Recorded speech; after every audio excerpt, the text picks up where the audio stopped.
And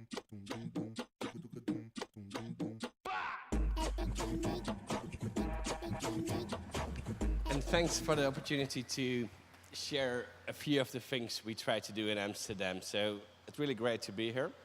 And I really think it's important to, actually share the stuff we do, because for cities it's not that logical to collaborate. I mean, normally you do stuff in your own city and you do more stuff in your own city, and then every civil servant works in his own city. So I think it's important for cities to talk about what they do, where they fail, and where they're successful, but especially where they fail. Amsterdam. I mean, we're talking about this technology the whole time, and I like to, bring a bit nuance to that, actually. I mean, I don't think it's all that new. I mean, a city like Amsterdam has been developing for the last 400 years. I mean, there came sewage systems, electricity networks, cars came in, I mean, then connectivity came in, etc. So, I mean, cities have been transforming for the last 400, 500, 600 years, actually pretty rapidly. Imagine the impact of the car coming into cities, or the bike when you look at Amsterdam, or the boats disappearing. But it's a bit different nowadays, maybe. I mean, when you look at the first wave of technology coming to Amsterdam that really created impact, made Amsterdam the richest city in the world around 1600. 50% of all the ships in the world were having an Amsterdam flag on top of it in 1600. Because we tried to create ships in series. So we made the first production line of wooden ships like this. We started to gather data on the ships, what parts were in it, where were they heading, where did they come from, who owned the ship, who owned the cargo, and then we start to publish this data. So around 1600, Amsterdam became rich with open data, actually, which is, I think, something we should keep in our mind, that this is important. When you start to share stuff, you become rich. Very important. Secondly, first industrial revolution. I mean, changed cities as well quite a bit. I mean, we start to create factories and centralized production facilities, etc. We also started to create big centralized organizations, corporates if you wish. Governments started to explode. I mean, the government in the Netherlands nowadays is responsible for about 50% of spending in terms of GDP. It used to be 10% when the first steam engine came in. So governments start to create a bigger role. Large centralized organizations start to pop up. The Netherlands weren't very good in the first industrial revolution, to be frank, because we were having windmills. So the steam engines came in. Dutch people said, oh, why do we need steam engines? I mean, we have windmills. So 50 years after the Belgs and the people in the UK, actually we started to work with steam engines. So economy-wise, I mean, we did crap.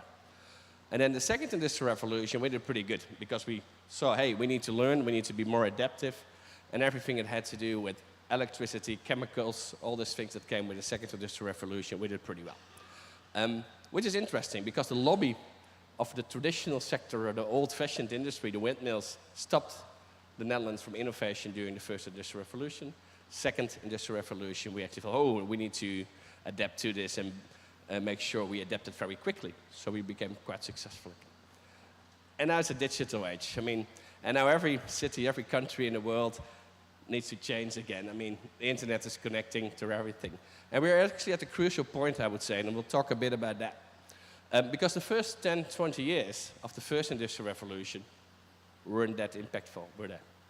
Second industrial revolution, first 10, 20, 30 years, things started to go on and on. And the same right now, actually. I mean, the internet obviously is disrupting everything, but we're now at the tipping point that the internet is disrupting not only music industry or retail or whatever, but it starts to actually change society as it is. Construction, as we saw before, mobility, as we saw before, but also the way we interact to each other, the way we organize our friends, our family, etc. And actually, I think this is something we should think about a bit. So we'll talk about what is going to be disrupted in the next year and what is the role a city plays in that. And in general, everybody knows this picture probably. I mean, the architecture of the internet, this is happening. We're going from this centralized systems, one point connected to everything, the government, one point gathering data, connecting to everything, big companies centralizing knowledge, centralizing headquarters, etc., to distributed networks. And this actually has quite a bit of impact on what we try to do. everybody sees the potential. I will give examples in a second what this will do to our industry and to our cities, and everybody talks about this in conferences like this, and I think this is a pretty good conference in that perspective. There are a lot of conferences that only talk about, oh, we're going to be, well, let's say, more inclusive. I mean, the internet makes it possible for people to connect to other people easier than ever. So one of the big promises of the internet was, yeah, we can talk to everybody in the world, we start to understand people, we come closer to people, etc. On the other hand, what you see in practice right now is that it's also easier to only talk to the people that actually are the same like yourself. So we create communities with people like ourselves. We create Twitter streams where we kick off people who have a different opinion. So what we see in terms of in Amsterdam, in terms of people, well, like people who are in radicalization in terms of religion, etc., they create their own internet circle of people and don't interact with other people anymore. So the internet is not only about inclusivity, it also leads to, I would say, segregation in many ways. So we should rethink that. We also feel, well, it's about production. Heard that before, zero marginal cost, we can produce everything and for free and quicker, etc. Well, we can probably, but is this also accessible for everybody? I mean, the difference between poor and rich is still growing in many, many cities, actually. Sustainability, I mean, is this technology bringing us sustainability? Well, potentially. But if you look around you, it's not everywhere. I mean, when you look at the stuff that's needed to produce an iPhone nowadays or other technologies, I'm not sure if that's so sustainable. So we need to rethink that as well, etc., etc. So we're at the tipping point of a new era, the digital era. We're in the middle of the transition. And we need to make a few smart choices to avoid that we end up with all the problems we had in the second industrial revolution, ending up with a lot of cars, fossil fuels that are ruining the world, basically, etc., etc. And from a city perspective, this is the things need to work on and I'm allowed to work on, which is actually great, because one of the things I learned, now working since 2 years for the local government, that we need to have an opinion about everything.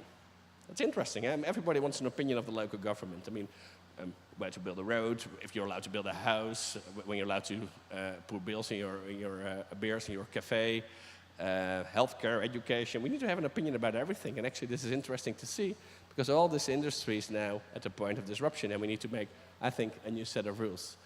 And the continuous dilemma of the government, I would say, is how to find a balance between individual opportunities and a collective that you need to, well, consider as the whole city. So it's about how to make sure everybody has a space to develop new products, services, etc.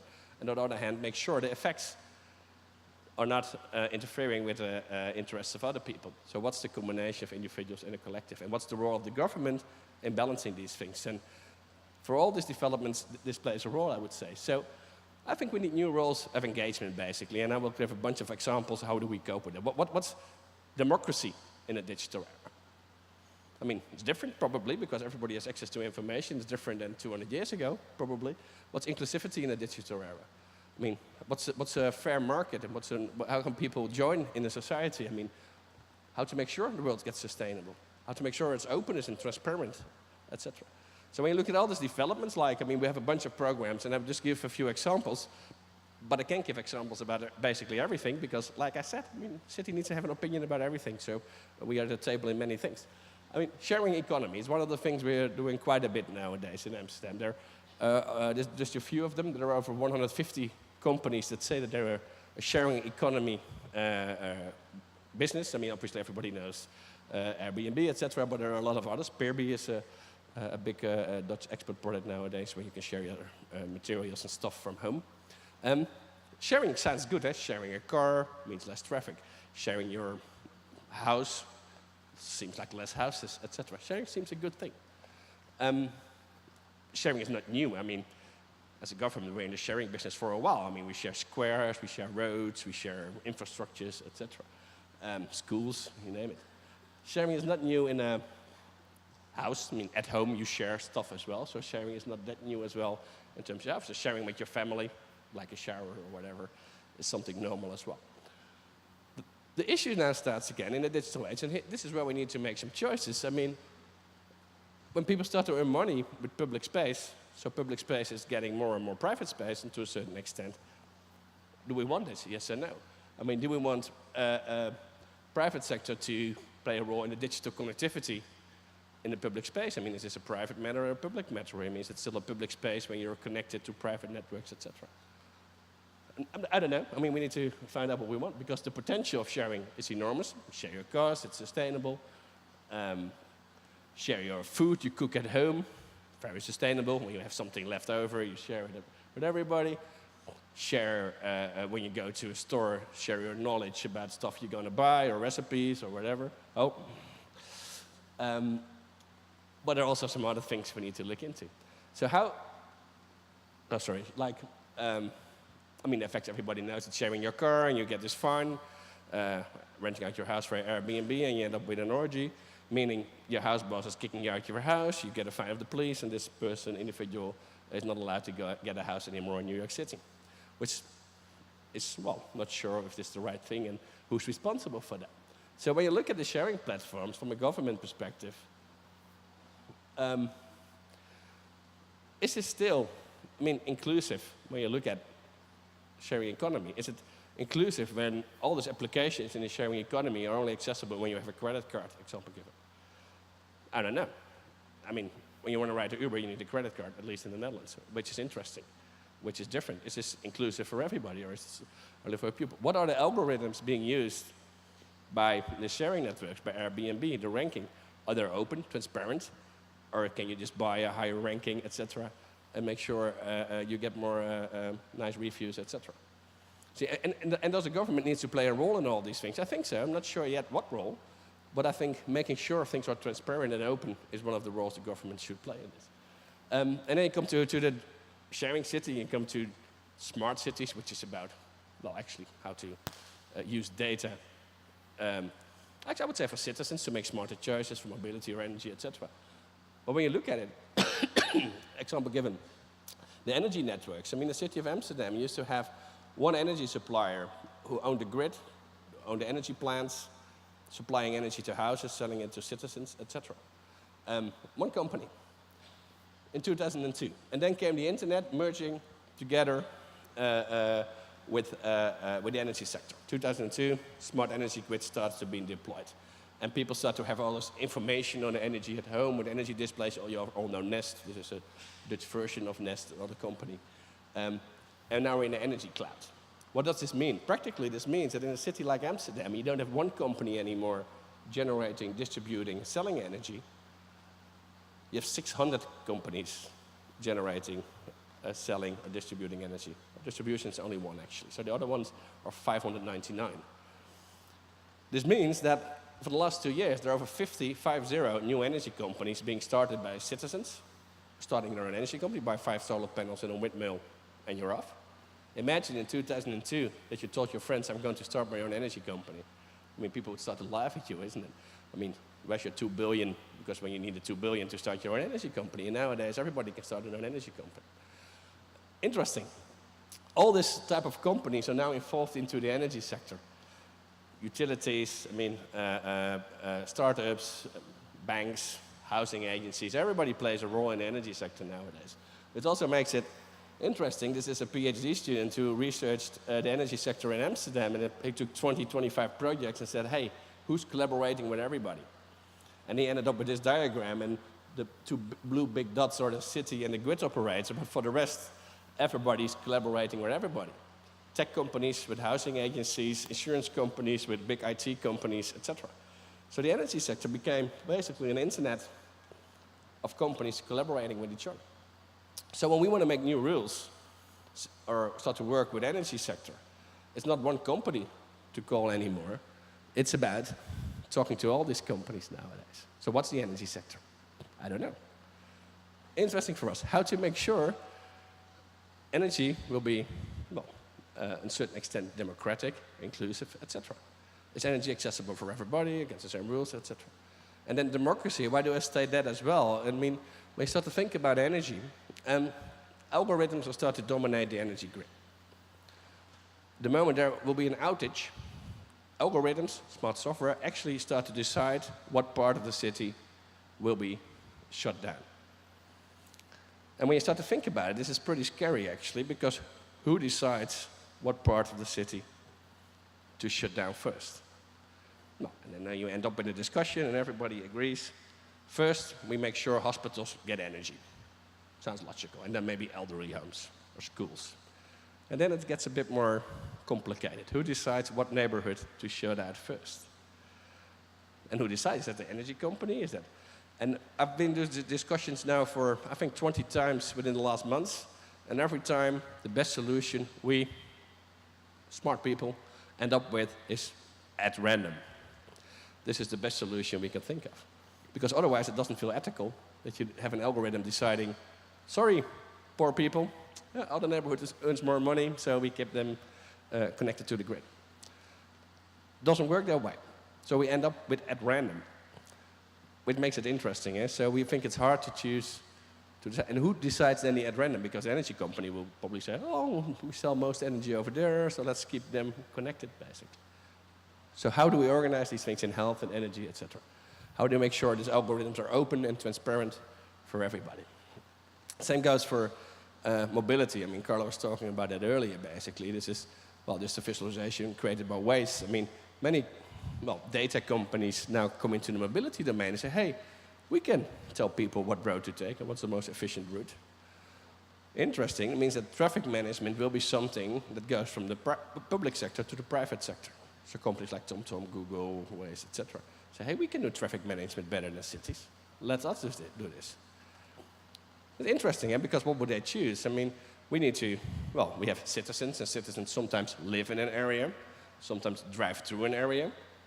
And the people living in an area have different ideas about how many traffic should go to their streets than the people who drive through. And the government is there to make a balance. And I think companies like this, they just want to put as much cars as fast as possible through certain areas and neighborhoods. So there's a big chance of optimization and making things better on the one hand. And on the other hand, you lose control and other interests in your city because sometimes the air quality is not good enough, so you want to have a bit of less traffic, etc. All things we should rethink, basically. How do we make sure this process is democratic, inclusive, etc.? And then the next step, and when you talk about digitalization, and well, always easy to quote Mark Andreessen that everything is getting software. Also the physical infrastructure. So nowadays, when we design a physical square like this, which we just built, it's in the football stadium in Amsterdam, we started with this. This is a diagram we made together with the city of Barcelona. I said, well, actually, what you build on top of it is not that interesting, actually. You can make an ICT layer, and then on top of it, you can make, well, whatever, buildings, Wi-Fi hotspots, etc. So architects came up with brilliant visualizations, and IT experts came up, and app developers go, well, just build a platform and what you build on top. I mean, we don't care. When we don't like it, we push an update. Why do we create buildings that are there for 100 years? Why do we make parking lots that are there always at the same time? Why does traffic always need to go in the same direction? We need to rethink this stuff, basically.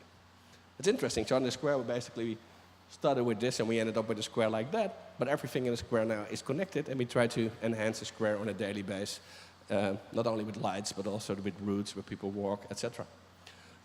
Interesting way, new thinking of cities. But who decides in the public space, again, who owns the data? I mean, who collects the data? Who's allowed to use the data? I mean, what services to be deployed, etc. How can we make sure all these things all align what we should do? And then you have all types, a million of technologies that come to a city on a daily basis. I mean, drones. I mean, interesting thing. I love the concept of drones. I mean, well, everybody likes drones because you can touch them, they can fly, etc. Interesting thing is, I mean, we think in the Netherlands that drones are an airplane, basically, because that was the only regulation that was fitted to this object. So we consider them airplanes. So that means when you want to fly a drone in Amsterdam, you need to connect to Schiphol Airport and say, hey, I'm going to fly my drone. And you need to act like you're a pilot, actually, because the regulations for drones were not in place up to 2 weeks ago. How to make regulations for this? I mean, who is allowed to film from the sky? I mean, are you allowed to fly? Who owns the sky? Do we need to make drone highways in certain factors where they're allowed to fly, yes or no?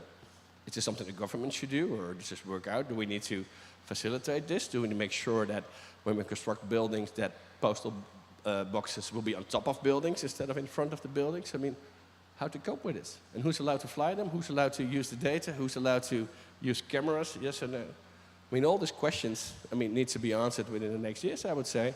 Otherwise, it will be a mess. Same goes with blockchain. A lot of blockchain on this conference. Big fan of the technology of blockchain. But on top of that, you could also do a whole bunch of things. But I would say that democracy doesn't play a role anymore the moment you make the wrong choices in architecture. So for us guys, I mean, we need new firms. And we need to decide on these things and discuss these things within the next years pretty rapidly, I would say. Otherwise, we're going to make a mess of the digital era, the same as we did with the second industrial age, where we gained a lot of wealth, a lot of prosperity, but also, well, did a few things wrong, I would say. So this is an opportunity for us to set new rules and do things right. And I would say we need actually less debate. I mean, I always like the image in every democracy in the world, every political arena, it's an arena. So you have always people opposite to each other and they need to disagree the whole time with each other. There is a conversation. I mean, I think we need less debate and more conversations, actually. So that's next time we should have a conversation to not only people who show PowerPoints. So in a conclusion, I mean, I would say three things. And this is what well, hopefully everybody takes something of this home, because I do think there's a sense of urgency. When we talk about this stuff, I mean, everybody sees the opportunities, smart technology, etc. And life is getting better. I'm a technology optimist. But also we have a few new issues, and everybody sees this happening with autonomous vehicles, with sharing economy, with data, big data, etc. We need to set new rules, otherwise it will be a mess. And the challenge is that we, not only governments at first, but also every traditional industry, tends to think on doing things better than we do right now. I think we should rethink that, actually. And the most interesting project I'm doing right now is about redesigning the government in Amsterdam. So actually we start from scratch. What would the government look like in a digital age? And it's nothing close to what it is right now, to be frank. So we should stop improving stuff we do already. Well, actually we should do that as well, probably. But also think, hey, are these the right things to do in a digital age? Maybe you should different things, different governments, different role. And I do think the next years will be crucial, because we're now making choices and new market players are going to play a role. The choice we make with regards to algorithms and data will be made within the next, well, let's say 5 to 10 years. And everybody who once owned a Windows system knows it's pretty hard to switch systems on a large scale. And this is not something you want to do in your cities. You don't want to switch to a different system one way to another the moment you don't have the right architecture. Thank you.